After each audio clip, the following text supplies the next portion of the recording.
룻기를 연극으로 연출하면 사막으로 이렇게 나눌 수 있을 것 같습니다. 예, 찬양이 남아있다고 그러네요. 찬양이 룻기를 연극으로 연출하면 사막으로 나눌 수 있을 것 같습니다. 1막의 주인공은 엘리멜렉이고 2막의 주인공은 나홈이고 3막의 주인공은 룻이고 4막의 주인공은 보아스다라고 볼 수가 있습니다. 이 네 명의 주인공들은 각각 중요한 선택을 합니다. 잘못된 선택을 하는 사람도 있고 또 선택을 잘한 사람도 있습니다. 엘리멜렉은 잘못된 선택을 했고 나머지 세 명은 좋은 선택을 했습니다. 어떤 선택을 하느냐에 따라서 그들의 삶과 결과가 완전히 달라지는 것을 볼 수 있습니다. 문제는 어떤 선택이 잘못된 선택이고 어떤 선택이 잘한 선택이냐라는 것이에요.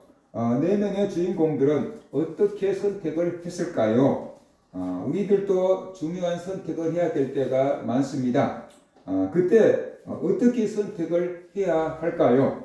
룻기에 나온 네 명의 주인공들을 통해서 어떤 선택을 해야 하는지 우리가 살펴봤으면 좋겠습니다. 먼저 1막의 주인공인 엘리멜렉의 선택을 살펴보려고 합니다. 그리고 엘리멜렉을 통해서 하나님께서 우리에게 주신 메시지가 무엇인지 우리가 또 살펴보려고 해요. 룻기 1막의 내용을 요약하면 이렇게 됩니다.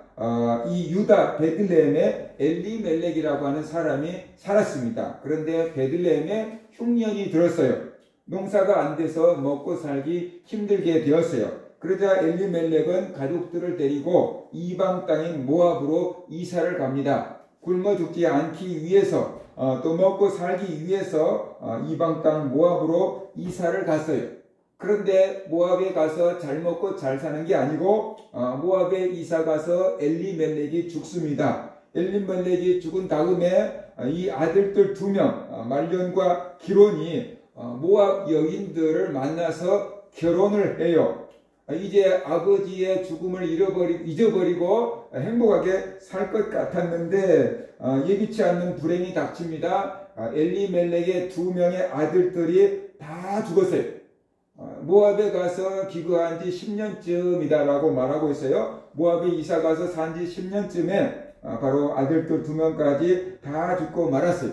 엘리멜렉은 나이가 좀 들었다고 그러니까 죽었다고 할 수도 있는데 그 2명의 아들들은 굉장히 젊은 사람들인데 결혼을 하고 아직 자녀들도 한 명도 낳지 않은 상태에 있으니까 아주 젊은 사람들인데 그들이 다 죽었어요. 그래서 대가 끊겼고 그 가문이 멸망하게 되었다라는 이것이 1막의 핵심 내용이에요.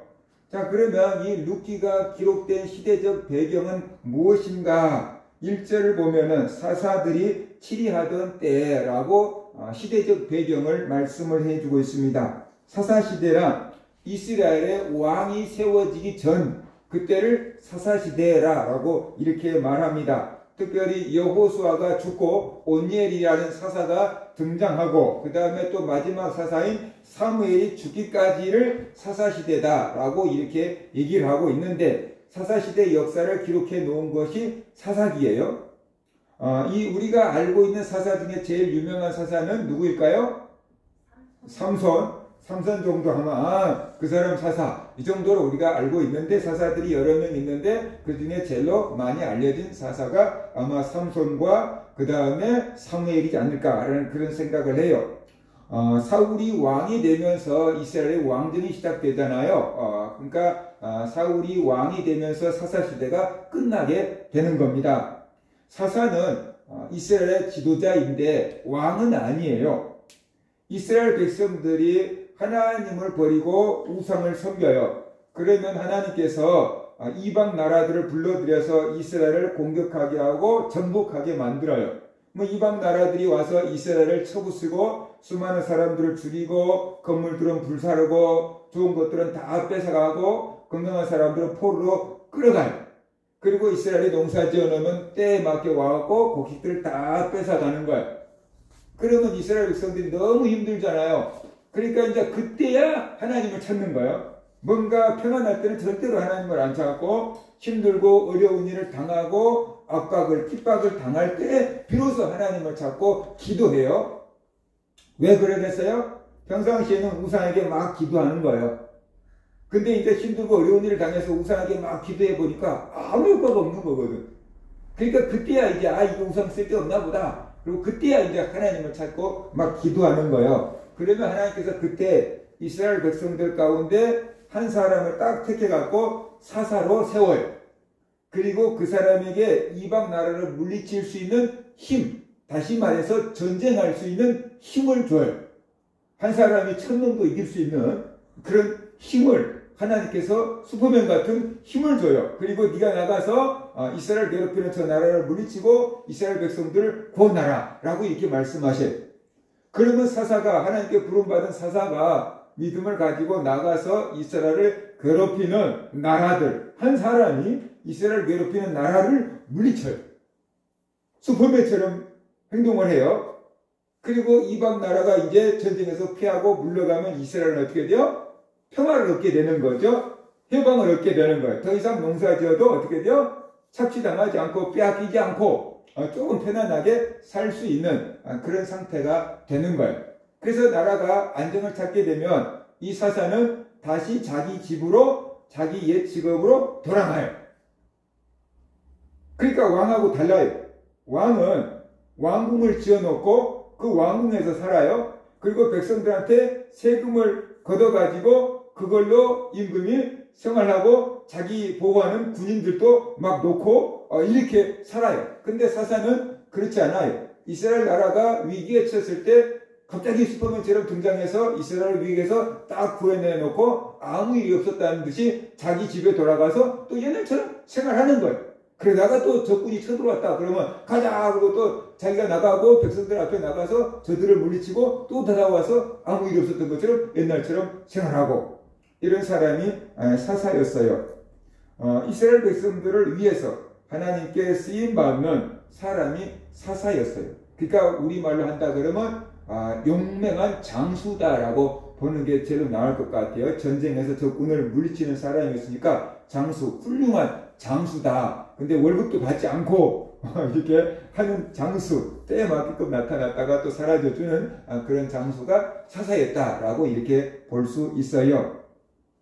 바로 그럴 때, 이스라엘에 왕이 없었을 때 있었던 사건이다라는 거예요. 그 다음에 룻기의 장소적인 배경은 이 약속의 땅인 베들레헴 그리고 또 이방 땅인 모압이 등장을 하고 있습니다. 베들레헴은 예루살렘에서 남서쪽으로 약 8km 지점에 위치하고 있습니다. 이스라엘이 가나안을 정복하고 스불론 지파에게 주었던 베들레헴과 구분하기 위해서 유다 베들레헴 이렇게 부르고 있어요.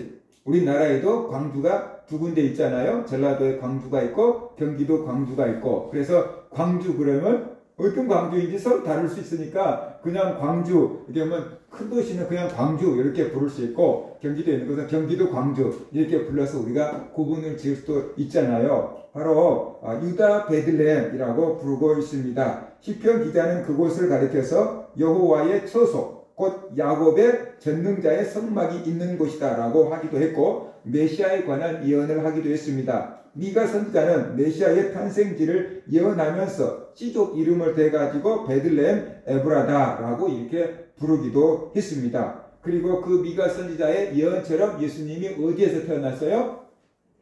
베들레헴에서 태어났어요. 이곳에서 다윗이 태어나고 이곳에서 다윗이 자랐고 이곳에서 다윗이 이스라엘 왕으로 기름 부음을 받은 곳 바로 그것도 베들레헴이다. 그래서 우리들에게 베들레헴이라는 곳은 좀 익숙한 곳이 되었는데 오늘 룻기 이후에 있었던 역사인 거죠. 그 베들레헴 우리가 알고 있던 베들레헴은 룻기 이후에 있었던 역사 베들레헴이다 라고 우리가 이해할 수 있어요. 문제가 발생했는데 그 문제의 발단은 흉년이라는 거예요. 1절을 보면 그 땅에 흉년이 드니라 라고 말씀을 하고 있습니다. 옛날이나 지금이나 먹고 사는 것은 굉장히 중요한 문제예요. 대통령이 그 나라 그 백성들을 잘 먹고 잘 살게 해준다 그러면은 어떤 의미에서 최후가는 대통령이다라고 뽑힐 수 있어요. 그러니까 오늘날도 경제 그러잖아요. 그렇죠? 그러니까 국민들을 잘 먹고 잘 살 수 있게끔 해준다 그러면은 그 대통령은 훌륭한 대통령이라고 생각할 수 있어요. 왜냐 그러면 일반 사람들에게 먹고 사는 것은 가장 기본적인 거고 가장 중요한 일이기 때문에 그래요. 그런데 유다 베들레헴 땅에 흉년이 들었어요.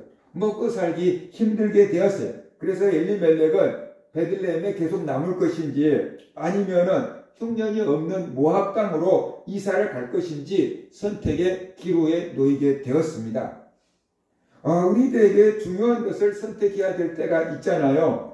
가장 기본적으로 사회적으로 본다 그러면 어렸을 때는 어느 학교를 가야 될 것인지 그것을 또 본인과 부모들이 선택을 하잖아요. 어느 학교를 가느냐에 따라서 어떻게 돼요?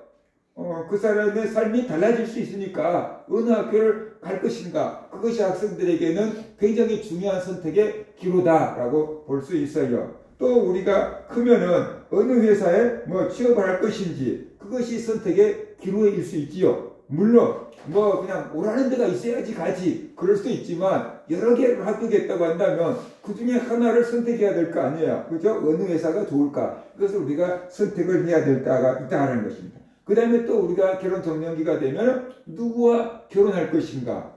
세상에 반은 남자고 반은 여자인데 그 중에 누구와 결혼할 것인가? 하나님이 짝지어준 사람은 있는가? 그런 것들 우리가 선택을 해야 되잖아요. 그래서 누구와 결혼할 것인가? 이런 것들이 우리에게 중요한 선택이 될 수 있고 그 다음에 경제적으로 본다면 집을 사야 되는가 말아야 되는가 지금 사야 되는가 말아야 되는가 그런 것이 우리에게 선택의 기로가 일 수 있죠. 그죠? 잘 사면은 경제적으로 이익이 되지만 잘못 사면 어떻게 돼요? 또 큰 어려움을 당할 수도 있으니까 이게 적정한 타이밍인가 아닌가 그런 것들 우리한테 어떻게 돼요? 고민거리일 수 있잖아요. 그래서 우리가 중요한 선택을 해야 될 때가 있다라는 것입니다. 신앙적으로 본다 그러면은 내가 누구를 믿을 것인가 그러잖아요. 내가 누구를 믿을 것인가 그것이 신앙적으로 굉장히 중요한 선택의 기로에 놓여 있는 것입니다.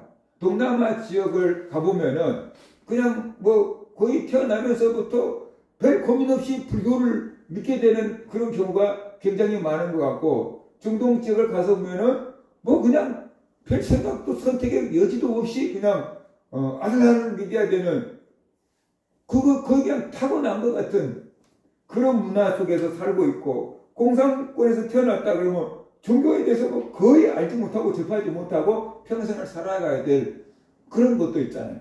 다행히 우리나라 같은 곳에는 종교의 자유가 있어서 뭘 믿든지 이내 알아서 믿어 그렇게 됐으니까 우리는 선택을 할 수 있지만 어떤 곳에서는 태어나면서부터 선택의 여지가 별로 없는 그런 나라들도 있다라는 거예요. 태어나면서부터 종교에 대해서 선택의 여지가 별로 없는 종교를 아예 갖지 못하게 하는 공산권도 있고 불교밖에 보고 듣는 것도 없는 다른 게 없는 동남아권도 있고 아니면 알라밖에 없는 하루에 3번씩 그렇게 해야 되는 그런 무슬림에서 태어난 사람도 있다라는 거죠.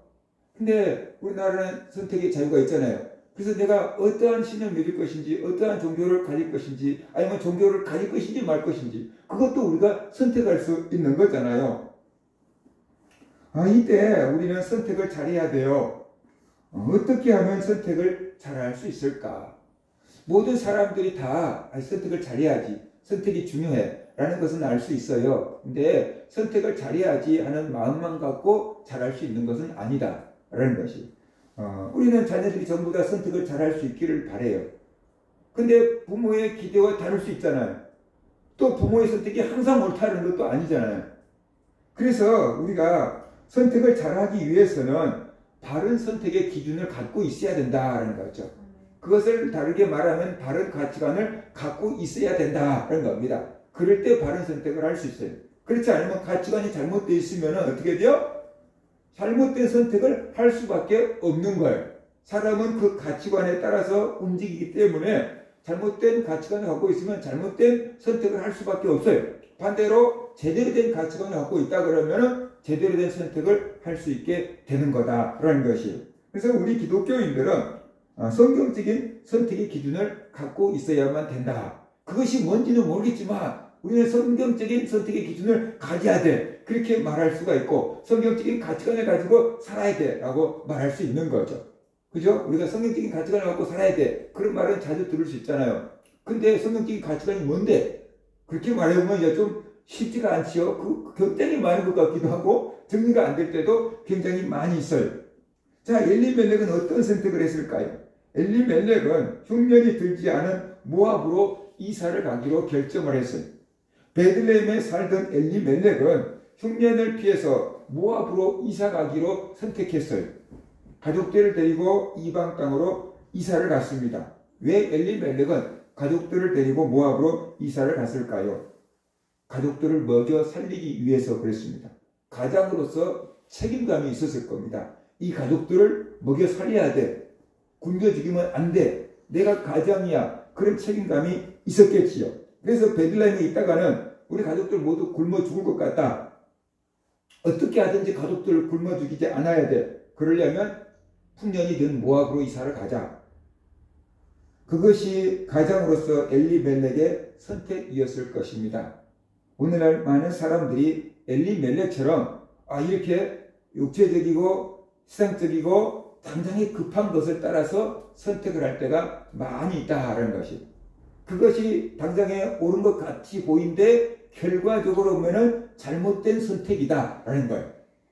우리가 선택할 때 항상 이것이 최선이고 이것이 가장 좋은 선택이라고 생각해요. 근데 지나놓고 보면 그때 잘못했네 라고 하는 것이 있을 수가 있다라는 거죠. 결과적으로 놓고 볼 때 엘리멜렉의 선택은 잘못된 것입니다. 왜냐하면 결국 엘리멜렉도 죽고 두 명의 아들들도 다 죽고 가족은 대가 끊겨버렸기 때문에 그런 것입니다. 오늘날 아들을 낳지 못하고 가족이 대를 잇지 못하는 것, 그거 재앙이라고 생각하지 않을 수 있어요. 그런데 당시 이스라엘에서는 대가 끊긴다는 것은 재앙이었던 거죠. 저주였던 거죠. 그런 시대에 대를 이을 애를 한 명도 낳지 못하고 아버지 죽고 아들 두 명도 다 죽었으니까 그 집안은 어떻게 돼요? 망한 거예요. 그러니까 결과적으로 엘리멜렉의 선택이 잘못되었다는 거죠. 먹고 살기 위해서 모압으로 갔어요. 그런데 모압에서 먹고 사는 것이 아니고 다 죽었다는 거예요. 다 죽었다. 살려고 선택을 했는데 그 길이 죽음의 길이 되고 말았다는 것입니다. 그렇기 때문에 엘리멜렉의 선택은 잘못됐다라는 것이죠. 그리고 또 하나 엘리멜렉이 잘못했다고 볼 수 있는 건 이거예요. 엘리멜렉의 생각은 이거였잖아요. 지금 베들레헴에 흉년이 들었어요. 이곳에 남아있으면 우리 가족들 다 굶어 죽을 거라고 생각했어요. 그래서 모압으로 이사 간 거잖아요. 그렇다고 하면 당시에 베들레헴에 살고 있던 그 엘리멜렉의 친척들도 있었는데 그들도 다 모압으로 이사 갔어야만 한다는 거예요.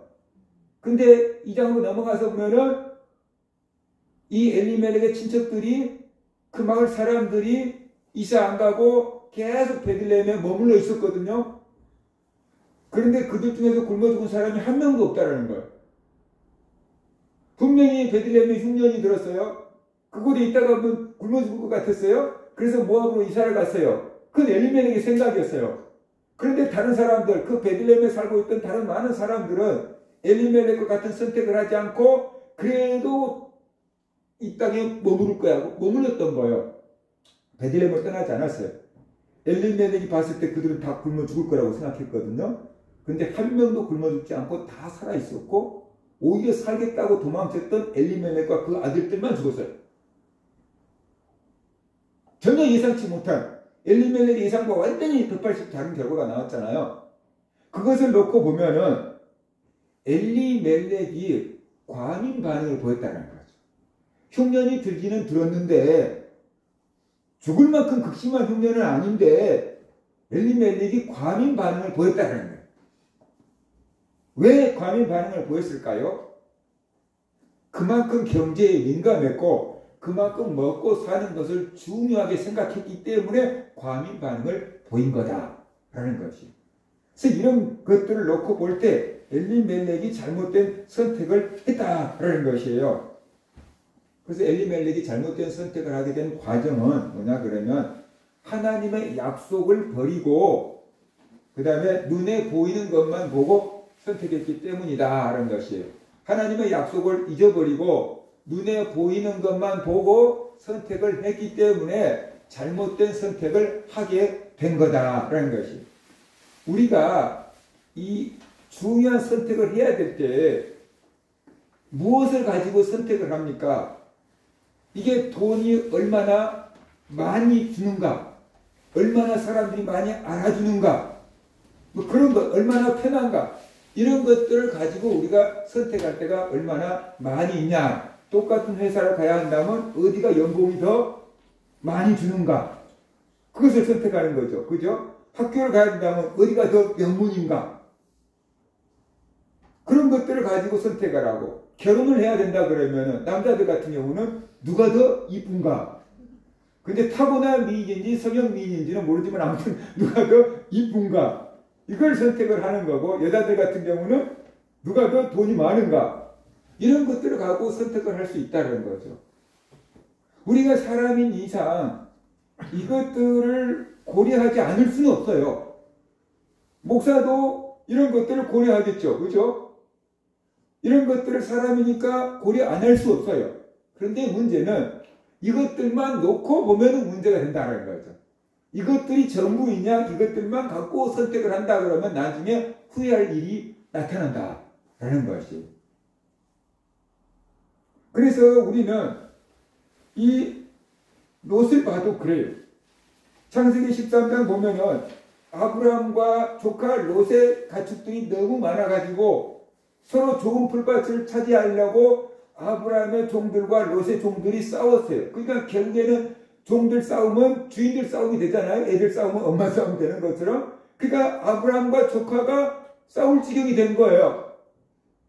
아브라함이 생각했어요.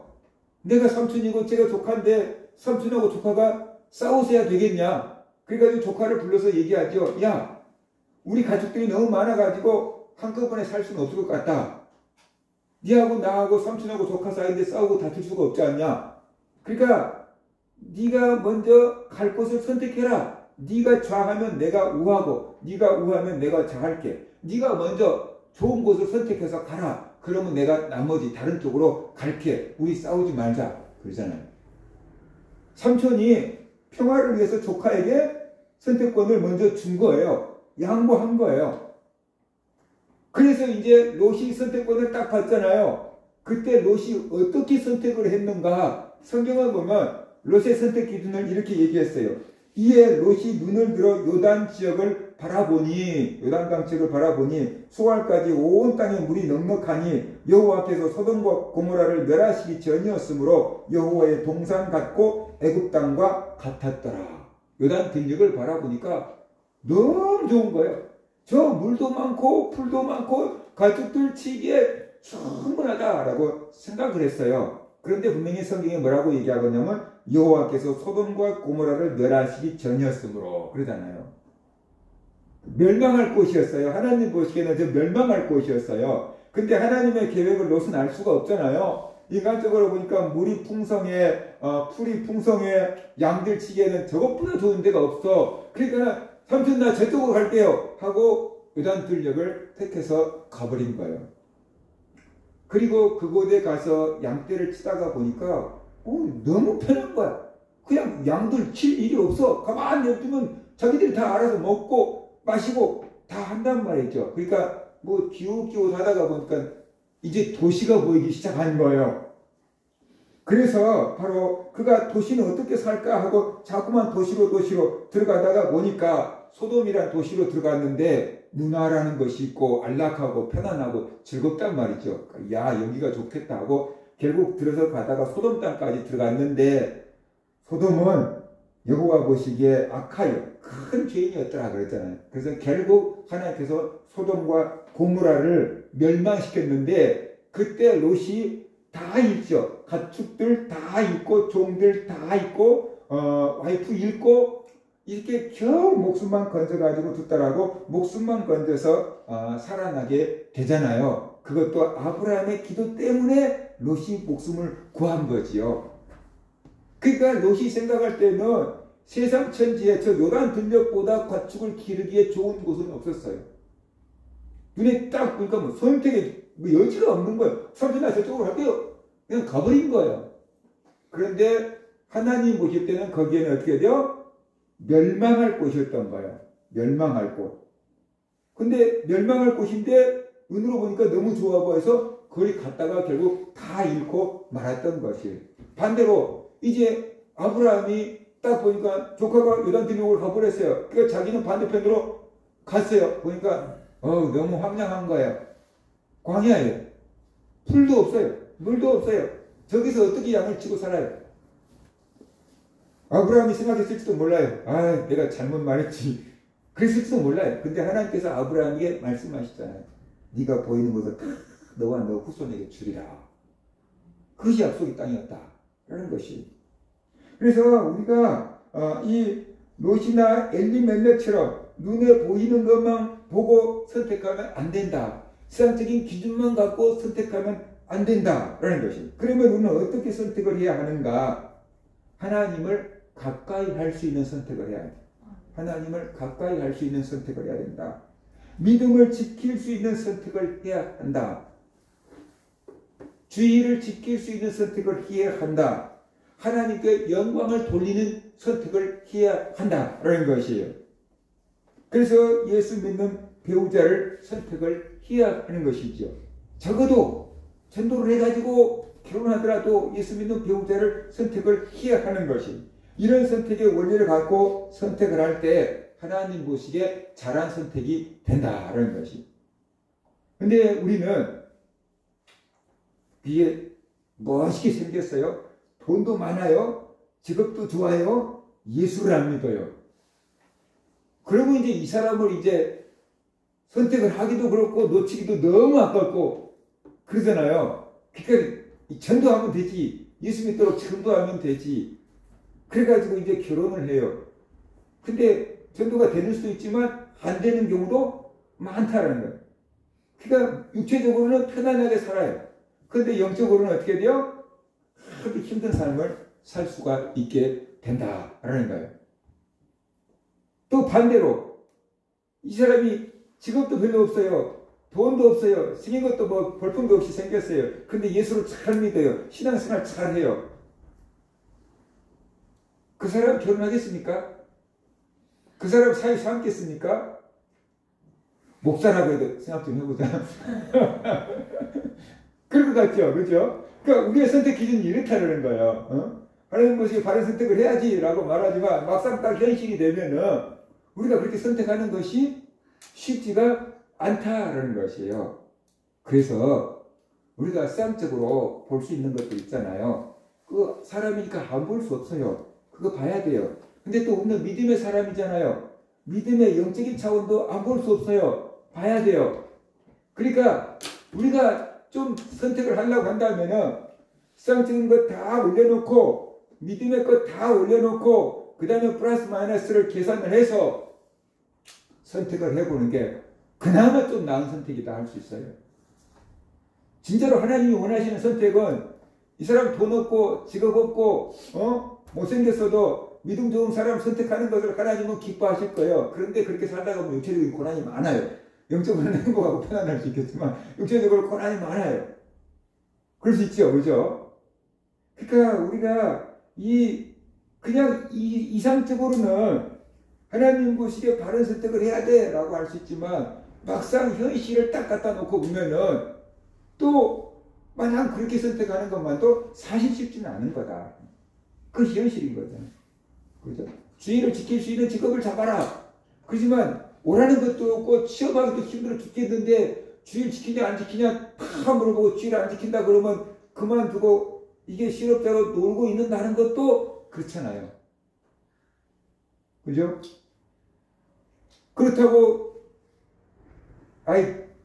그냥 주의를 잠깐 포기하지 뭐 그러면서 주의도 못 지키면 그 직장에 들어간다는 것도 신앙적으로 조금 힘들고 말이에요. 그럴 때 우리가 어떤 마음과 결정을 할 것이냐라는 것이,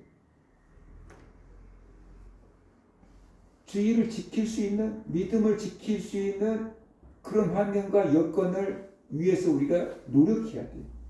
저희 형님이 경찰 공무원이었어요. 3교대로 돌잖아요. 24시간 치안을 담당하니까 3교대로 돌잖아요. 그러니까 제대로 주의를 지킬 수가 없는 거예요. 주일날도 비상 떨어지면 근무해야 되고 자기 근무 떨어지면 주일날도 나가야 되고 주의를 지킬 수가 없는 거예요. 믿음은 가져야 되고 주의를 지켜야 되는데, 그러니까 직장과 믿음 사이에서 고민하고 갈등하고, 이거 믿음을 위해서는 직장을 내버려야 될 것 같고 먹고 살기 위해서는 직장을 내버릴 수가 없는 거고, 그 상황에 있는 사람들 많잖아요. 근데 그 형님이 그 파출소에 있는 사람들에게 얘기했어요. 난 예수 믿는 사람이다. 주일날 교회 가야 된다. 그러니까는 그 삼교대 돌아가는 일과표 짤 때 주일날 예배 드리는 이 시간만큼은 절대로 나를 근무표에서 넣지 말고 빼줘라. 대신에 다른 어떤 시간이든지 넣어주면 나는 그 시간에 근무하겠다. 다른 사람들이 다 싫어하는 명절이든 뭔 날이든 근무표에 넣어주면 나는 다 근무할 거니까 주일만 빼줘라. 예배 드릴 그 시간만 빼줘라. 라고 이렇게 부탁을 했대요. 그러니까 주일날만큼은 이 사람은 교회 가야 돼. 그리고 근무표에서 빼주는 거예요. 그리고 명절이랄지 뭐 중요한 날이지 그런 날 있잖아요. 그죠? 그런 날 남들이 이날 빠져야 돼. 그럴 때 누가 1순위로 투입되냐면 형님이 1순위로 투입되는 거예요. 그냥 그날 무조건 가서 주의를 지키기 위해서 남들이 나하고 바꿔줘. 그 얘기하면 무조건 그 자리에 들어가서 근무를 서주고 바꿔주는 거예요. 그러니까 욕하지 않고 이 사람은 아예 그냥 주일날은 빼놔. 그렇게 이제 돌아가기 시작하는 거예요. 근데 파출소가 한 군데 계속 등록퇴직할 때까지 있는 게 아니고 자꾸만 바뀌는 거예요. 이렇게 바뀔 때마다 가서 그래야 되는 거예요. 그렇게 하는 것도 한두 번이고 쉽지 않았대요. 그런데 어느 경찰서에서 높은 계급에 있는 사람이 부르더래요.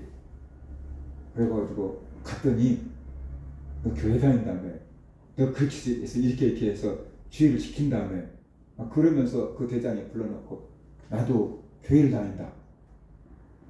그러면서 앞으로 교회 잘 다닐 수 있게끔 내가 최대한 배려해 줄게. 그렇게 얘기를 하더라는 거예요. 경찰서에서 높은 사람이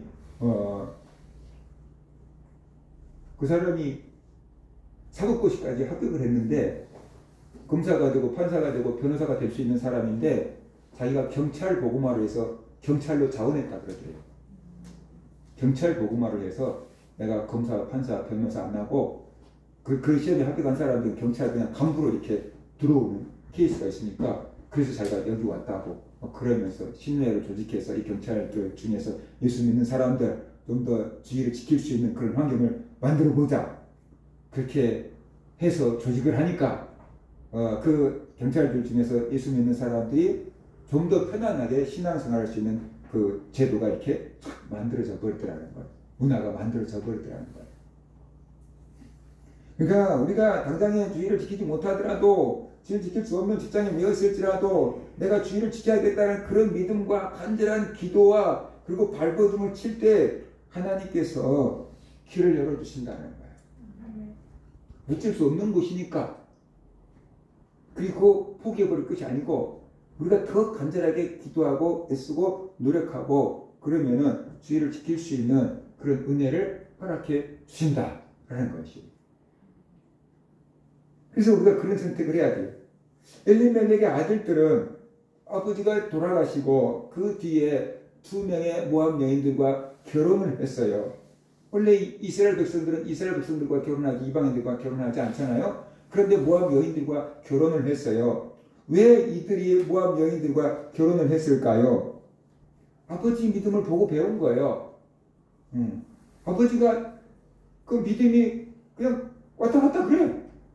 이래도 흥 저래도 흥 싼 것이 우선이지 뭐 이래. 그러니까 그 아버지 믿음을 보고 아들들도 똑같이 아버지가 모압으로 이사 오는데 전혀 부담감 없이 이사를 왔잖아요. 그러니까 자녀들도 모압 여인들과 결혼하는데 전혀 거부감 없이 모압 여인들과 결혼을 하는 거예요. 그리고 당시 그때가 사사들이 다스리던 때였다라고 했잖아요. 사사기의 특징이 있는데 사사기 17장 6절에 보면은 사사기의 특징은 이렇게 말합니다. 그때 이스라엘에 왕이 없으므로 사람마다 자기 소견에 옳은 대로 행하였더라. 그거예요. 사사기의 특징이 이거예요. 각자 자기 소견에 옳은 대로 행해요. 어떤 분명한 가치관과 법률과 이게 없어요. 그러니까 각자 자기 생각에 옳은 대로 해요. 그런데 여러분들이 자녀들을 기를 때 각자 아기 때부터 네 알아서 해. 그러면은 좋은 쪽으로 가기가 쉬울까요? 안 좋은 쪽으로 가기가 쉬울까요? 애들한테 니 알아서 해. 그러면 애들이 정신 차려야지. 그리고 공부를 열심히 하는 애들이 많겠습니까? 아니면 핸드폰 붙잡고 밤새려고 하는 애들이 많겠습니까? 대부분 아이들은 니 알아서 해. 그리고 풀어놓으면은 핸드폰 붙잡고 밤을 새는 애들이 많을 거예요. 정신 차려야지 하고 막 공부하는 애들 있긴 있겠지만 많지 않을 거예요. 사람들 마음 가운데에는 이렇게 재미있어 하고 편하게 가려고 하고 그런 기본적인 속성이 있잖아요. 그래서 좋은 쪽으로 가기보다는 안 좋은 쪽으로 흘러가는 거예요. 그것이 사사기의 특징이었다라는 것을 우리가 알아야 되는 것이에요. 그래서 하나님의 말씀이 필요하고 그래서 법이 필요한 거죠. 엘리멜렉의 가정이 멸망하고 재앙을 당한 이유가 뭘까 생각해 봐야 돼요. 잘 살아보려고 모압으로 이사를 갔어요. 그런데 잘 살기는커녕 완전히 망합니다. 가장 엘리멜렉이 죽고 아들들 2명도 다 죽고 가문을 이은 후손도 보지 못한 채 다 죽고 말았어요. 집이 망했어요. 우연이 아니에요. 이것은 하나님의 징계예요. 나중에 엘리멜렉의 아내였던 나오미가 자기가 하나님께 징계받았다라는 것을 깨닫고 이렇게 고백을 했어요. 나오미가 그들에게 이르되 나를 나오미라 부르지 말아라고 부르라. 이는 전능자가 하나님이 나를 심히 괴롭게 하였음이니라. 내가 풍족하게 나갔더니 여호와께서 내게 비어 돌아오게 하셨느니라. 여호와께서 나를 징벌하셨고 전능자가 나를 괴롭게 하셨거늘 너희가 어찌 나를 나오미라 부르느냐. 이렇게 말하고 있어요. 그러니까 나오미가 나중에 깨달았어요. 남편 죽고 아들들 다 죽은 다음에 나오미가 깨달았어요. 하나님이 우리 집을 징계하셨구나 라는 것을 깨닫게 되었어요. 그럼 하나님이 괜히 징계하시겠어요? 뭔가 징계할 일이 있으니까 징계를 하겠죠. 그렇죠? 왜 엘리멜렉의 집을 징계했을까? 그거예요. 약속의 땅인 가나안 땅을 떠났기 때문에 그런 것입니다. 그래서 징계를 받은 것입니다. 하나님이 주신 땅을 버리고 이방 땅으로 갔기 때문에 하나님께 징계를 받은 것입니다.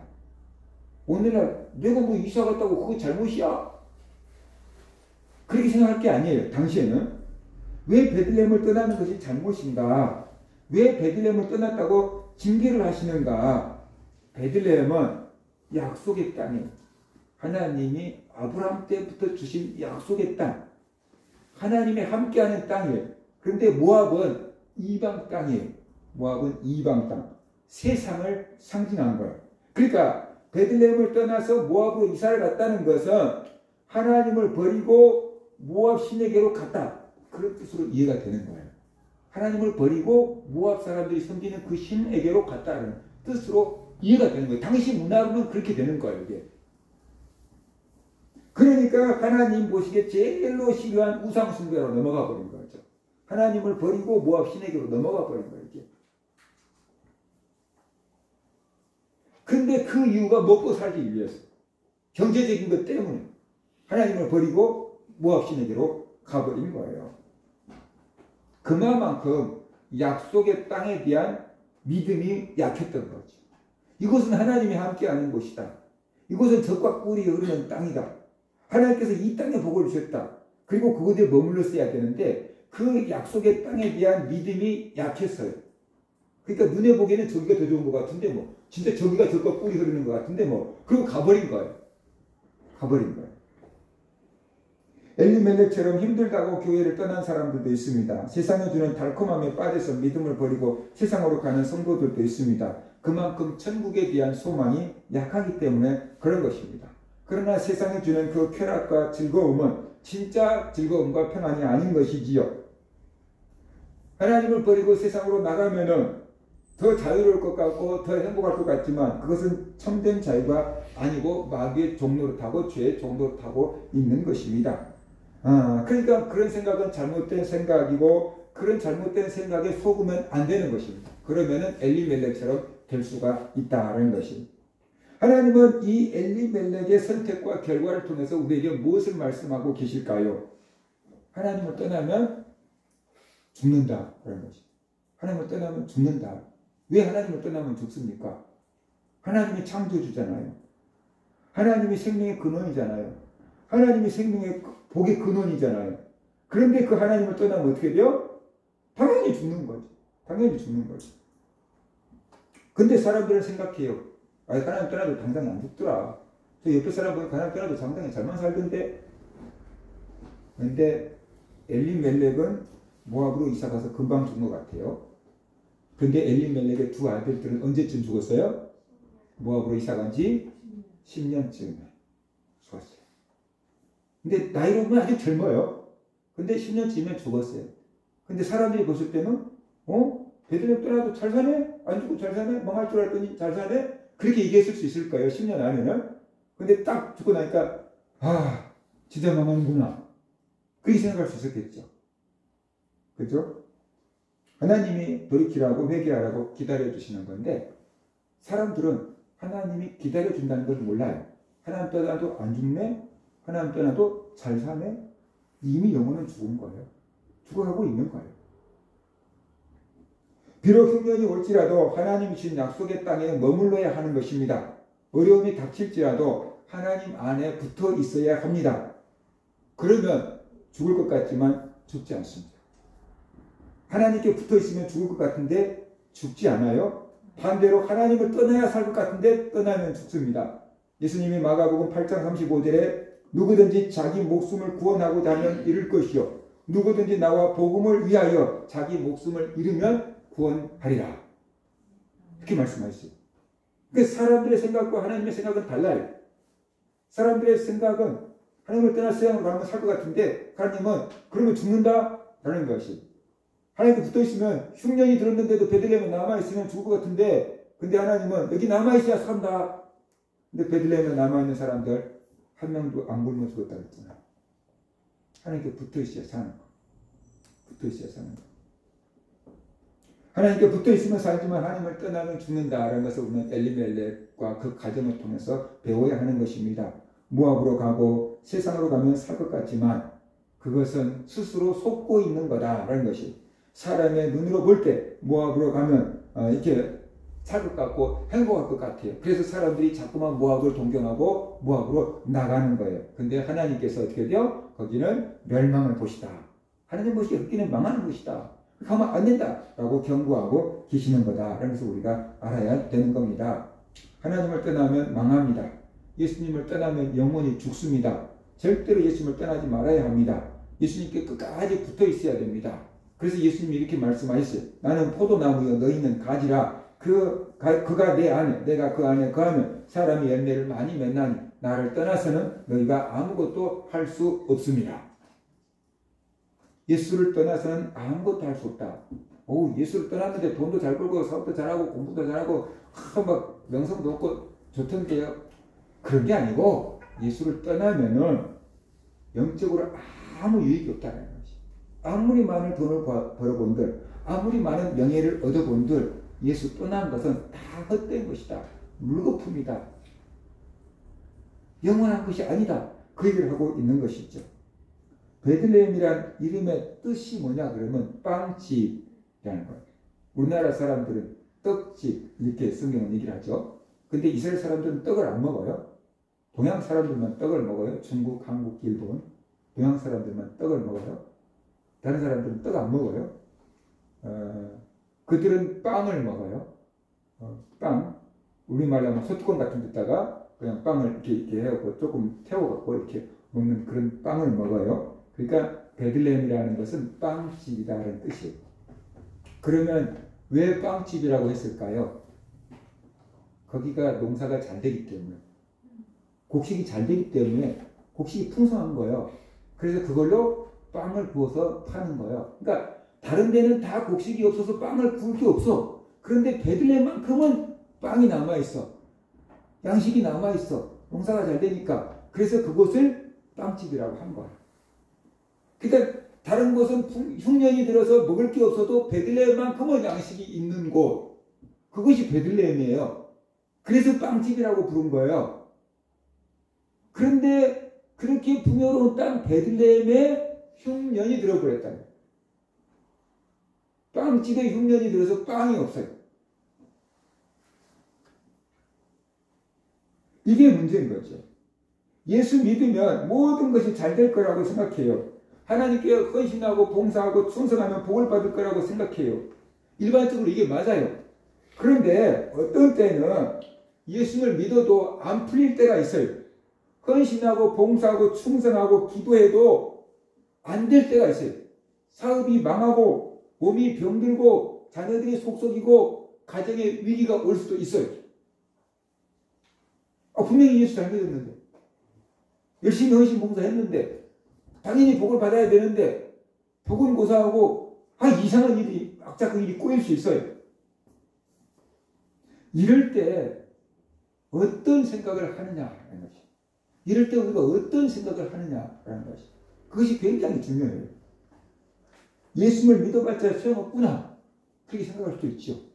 그죠? 교회는 나하고 안 맞아. 그렇게 생각할 수도 있지요.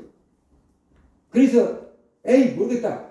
그리고 하나님이고 뭐고 믿음을 버려버릴 수도 있지요. 교회를 떠날 수도 있지요. 이런 생각을 하면은 그런 결과가 나오게 되는 거죠. 근데 한번 생각해 봐야 돼요. 베들레헴이라는 곳은 빵집이고 다른 곳은 다 흉년들에서 먹을 게 없어도 여기만큼은 풍년이 들고 먹을 것이 풍성한 곳이 베들레헴이다. 그런데 왜 이 베들레헴에 흉년이 들었을까? 뭔가 하나님의 특별한 계획이 있지 않겠습니까? 뭔가 하나님의 특별한 계획이 있을 거라는 거예요.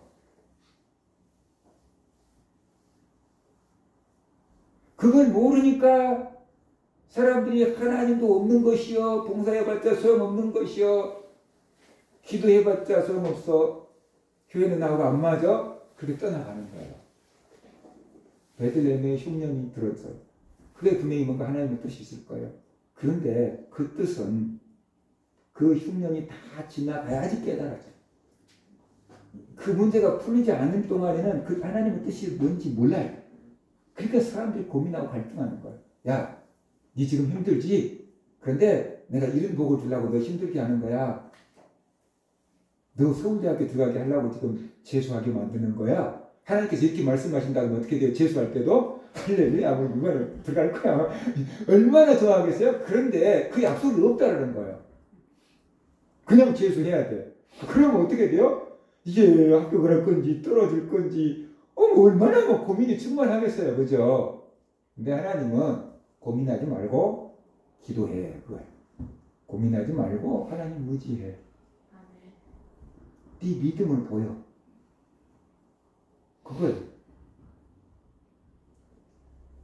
그래서 뭔가 하나님의 큰 계획을 이루려고 하고 기도하고 그 어려움이 통과될 때 이제 하나님의 계획이 이거였구나. 그래서 나에게 그런 어려움을 줬구나.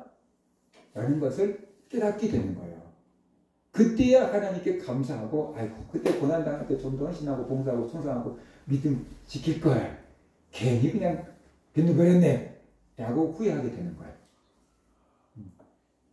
그러니까 일반적으로 보면은 예수 잘 믿고 순종하고 헌신하고 봉사하고 충성하고 기도하고 그러면 잘 돼야 돼요.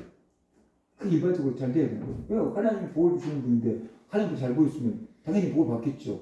근데 그렇게 했는데도 복을 못 받는다. 그러면은 뭔가 하나님의 다른 뜻이 있겠지라고 생각해야 되는 거예요. 그 뜻이 뭔지는 모르지만 뭔가 하나님의 다른 뜻이 있을 거야. 그리고 하나님의 뜻을 찾고 기도하고 믿음으로 이겨내야 되는 거죠. 그럴 때 그것을 이겨내면 이제 그 하나님의 계획이 드러나게 돼요. 깨닫게 돼요.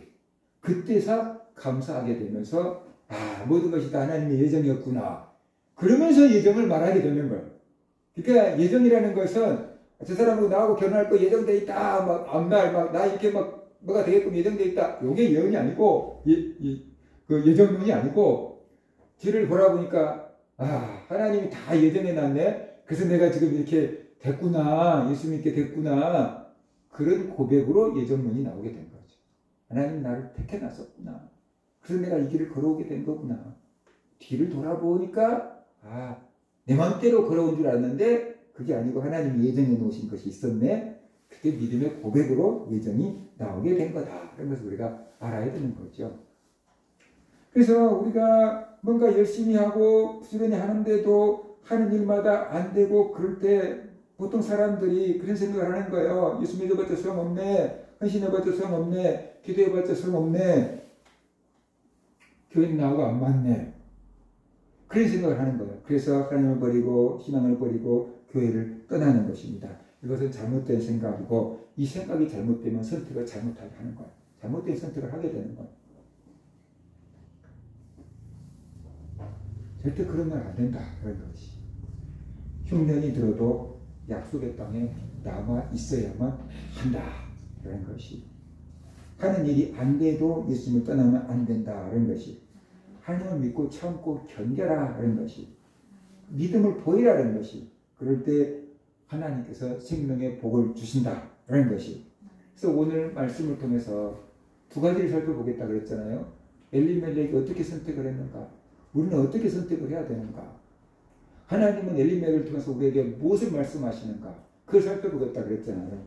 결론적으로 엘리멜렉은 세상적인 것만 보고 선택을 했어요. 영적인 것은 아예 보지도 않았어요. 그러니까 우리가 세상적인 것만 보고 선택을 하면 엘리멜렉과 똑같은 선택을 할 수 있어요. 적어도 우리는 세상적인 것도 보지만 영적인 것도 감안해 보면서 선택을 해야 된다는 거고, 그보다 더 믿음이 자란다면 이제 세상적인 거 보지 말고 영적인 것만 보고 갈 수 있는 그런 믿음으로 자라가야 된다는 것이. 그것이 바른 선택이다라는 겁니다. 그 다음에 엘리멜렉과 그 집을 통해서 하나님께서 우리에게 말씀해 주신 게 뭐냐 그러면은 하나님을 떠나면 죽는다는 거예요. 약속의 땅을 떠나면 죽는다는 거예요. 세상으로 나가면 망한다는 거예요. 근데 그 망한다는 게 오늘 내가 하나님 버리고 교회 떠나고 당장 세상에 나가서 내일 바로 그냥 교통사고 나가서 죽는 게 아니다라는 거예요. 10년쯤 걸렸다 그러더라고요. 10년쯤. 10년이라는 건 10년, 100년, 1000년 이런 것들은 성경에 나온 숫자는 만수라고 해요. 꽉 찬 수다. 가득 찰 만이라고 만수라 그러는데 하나님이 참고 참아주셨다는 것이. 참고 참아주신 거예요. 돌아오라고. 깨닫고 돌아오라고 참고 참아주신 거예요. 근데도 안 돌아오니까 결국 이제 아들들도 죽게 되는 거잖아요. 그죠? 그래서 주변 사람들 괜찮은데 이렇게 생각하면 안 돼.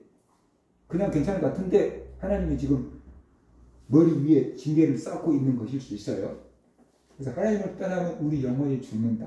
근데 우리는 육체가 죽는 것만 생각해요. 하나님 떠나면 영혼이 먼저 죽어요. 그 다음에 육체가 죽는 거예요.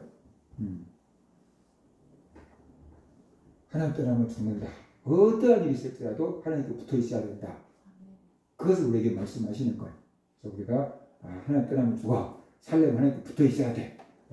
그 믿음을 가지고 또 살아가고 선택을 할 수 있게 되기를 주의 이름으로 축원합니다.